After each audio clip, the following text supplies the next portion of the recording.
आइए आज खुशहाल परिवार कहानी के पहले एपिसोड की इस चर्चा में सीधे चलते हैं। ये एक ऐसी कहानी है जो शुरू तो होती है एकदम आम और सुकून भरी सुबह से, लेकिन देखते ही देखते एक ऐसे रहस्यमयी मोड़ पर आकर खड़ी हो जाती है जो किसी के भी होश उड़ा दे। कहानी की शुरुआत जानबूझकर बहुत ही साधारण रखी गई है ताकि आगे आने वाला सस्पेंस और भी जोरदार लगे। तो चलिए इस रोमांचक सफर पर आगे बढ़ते हैं। जरा सोचिए, गांव का एक बिल्कुल नॉर्मल दिन चल रहा हो और शाम ढलते ढलते कुछ ऐसा हो जाए जो पूरी तरह से नामुमकिन हो। आज की इस चर्चा में हम देखेंगे कि कैसे ये कहानी बिल्कुल किसी क्लासिक एनिमेटेड फिल्म की तरह आगे बढ़ती है। एक बेहद खूबसूरत हंसी मजाक से भरी सुबह जो धीरे धीरे एक ऐसे सन्नाटे और सस्पेंस में बदल जाती है जो सच में वास्तविकता की सारी हदें पार कर देता है। तो चलिए सबसे पहले चलते हैं रामपुरा गांव और मिलते हैं यहाँ के इन रंग बिरंगे किरदारों से। सुबह के ठीक 5 बज रहे हैं। मध्य प्रदेश का एक छोटा सा गांव है रामपुरा। खेतों में ओस की बूंदें बिल्कुल हीरो की तरह चमक रही हैं, चिड़िया चहचहा रही हैं और दूर किसी मंदिर से घंटियों की मधुर आवाज आ रही है। बस इसी शांति के बीच हमारी मुलाकात होती है रामलाल के परिवार से।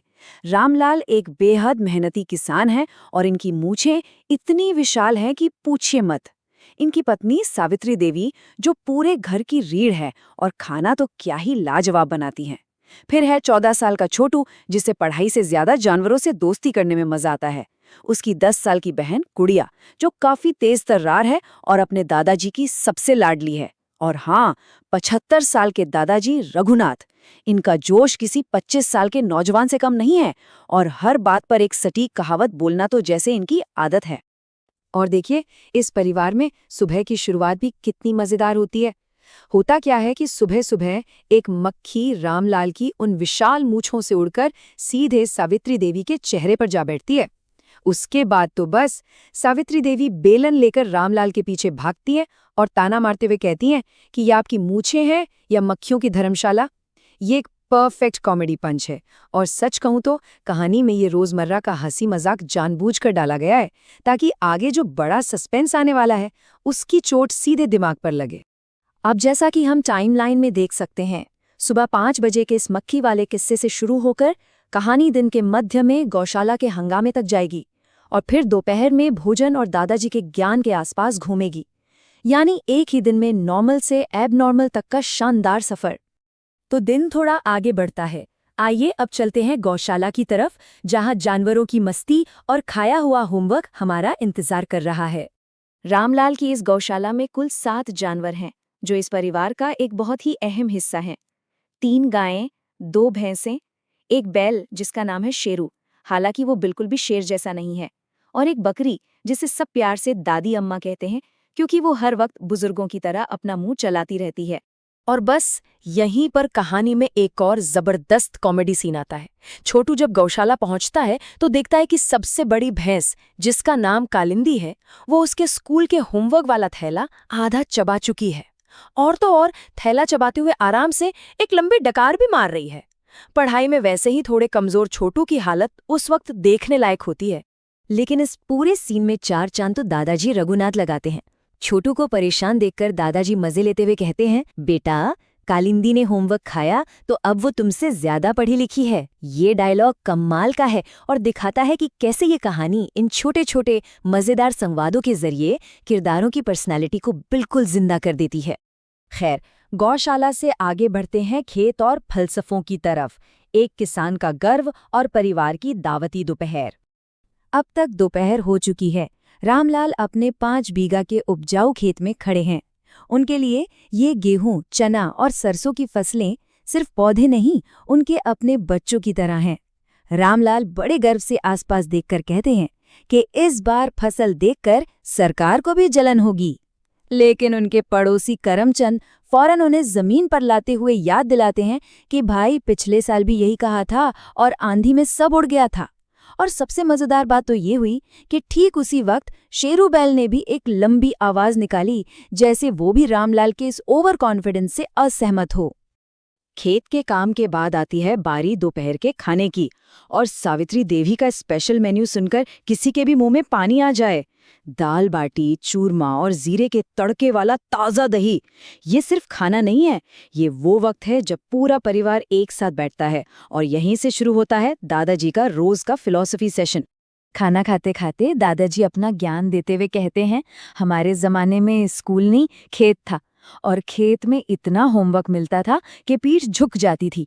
अब ज्ञान तो बहुत गंभीर था, लेकिन गुड़िया भी कहाँ पीछे रहने वाली थी। वो अपनी मासूम चालाकी दिखाते हुए धीरे से कहती है कि इसीलिए तो दादाजी की पीठ अभी भी झुकी हुई है। एक आम परिवार का ये सुकून भरा माहौल बहुत ही प्यारा है, लेकिन ये सुकून बस एक बड़े झटके की आहट है। और फिर ढलती है शाम, चौपाल पर घबराहट। शाम होते ही कहानी एक बिल्कुल ही अजीब मोड़ ले लेती है। अब देखिए, कहानी की स्पीड और मूड यहाँ आकर एकदम बदल जाते हैं। चौपाल पर गांव के बड़े बुजुर्ग आराम से बैठे हुक्का पी रहे हैं, दिन भर की बातें चल रही हैं, सब कुछ शांत है। लेकिन तभी गांव का एक लड़का मुन्ना बुरी तरह हांफते और हकलाते हुए वहां दौड़ता हुआ आता है। उसकी सांसें फूली हुई हैं और वो जो खबर लाया है उस पर यकीन करना सच में नामुमकिन है। मुन्ना हकलाते हुए बताता है कि रामलाल की सबसे बड़ी भैंस कालिंदी गौशाला की छत पर चढ़ गई है।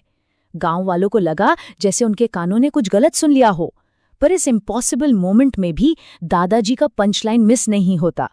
वो आंखें बंद करते हैं और बोलते हैं, जैसे रामायण में हनुमान जी ने पहाड़ उठाया था, यहाँ भैंस छत पर चढ़ गई, लो हिसाब बराबर हो गया। लेकिन थोड़ी ही देर में सबको समझ आ जाता है कि ये कोई मजाक नहीं है। अब तक जो हमें एक कॉमेडी लग रही थी ना, वो अचानक से एक गहरे रहस्यमयी सस्पेंस में तब्दील हो चुकी है। पूरा गांव अपने सारे काम छोड़कर बस रामलाल के घर की तरफ भाग रहा है और सबके दिमाग में बस एक ही सवाल घूम रहा है, आखिर इतनी भारी भैंस मिट्टी की एक कमजोर छत पर पहुंची कैसे? आइए देखते हैं ये नामुमकिन क्लाइमैक्स, छत पर भैंस।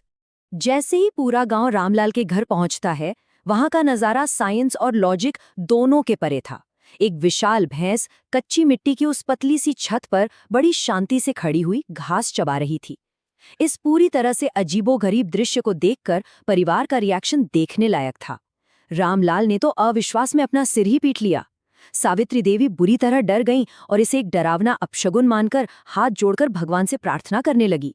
और छोटी गुड़िया बड़ी मासूमियत से बस यही पूछ रही है कि आखिर कालिंदी को हो क्या गया है। किसी के पास कोई जवाब नहीं था। उसी वक्त कहानी का पूरा माहौल एकदम से बदल जाता है। सारी कॉमेडी और सारी हंसी जैसे हवा में कहीं गायब हो चुकी है। वहां बचता है तो सिर्फ एक खौफनाक, रोंगटे खड़े कर देने वाला सन्नाटा। हर कोई अपनी सांसें रोके खड़ा था और ठीक उसी पल छत पर खड़ी कालिंदी भैंस अपना मुंह खोलती है। उसके मुंह से जो आवाज निकलती है, वो किसी भी तरह से भैंस के रंभाने की आवाज तो नहीं थी। वो एक ऐसी अजीब, अनजानी और डरावनी आवाज थी जो शायद ही पहले कभी किसी जानवर या किसी इंसान ने धरती पर सुनी हो। बस इस एक आवाज ने रामपुरा गांव की उस शांत और खूबसूरत दुनिया के जैसे टुकड़े टुकड़े कर दिए। तो यहाँ आकर हमारी कहानी का ये पहला हिस्सा एक बहुत बड़े सस्पेंस पर रुक जाता है। आखिर वो अजीब और अनजानी आवाज किस चीज की थी? एक भारी भरकम भैंस छत पर कैसे पहुंची?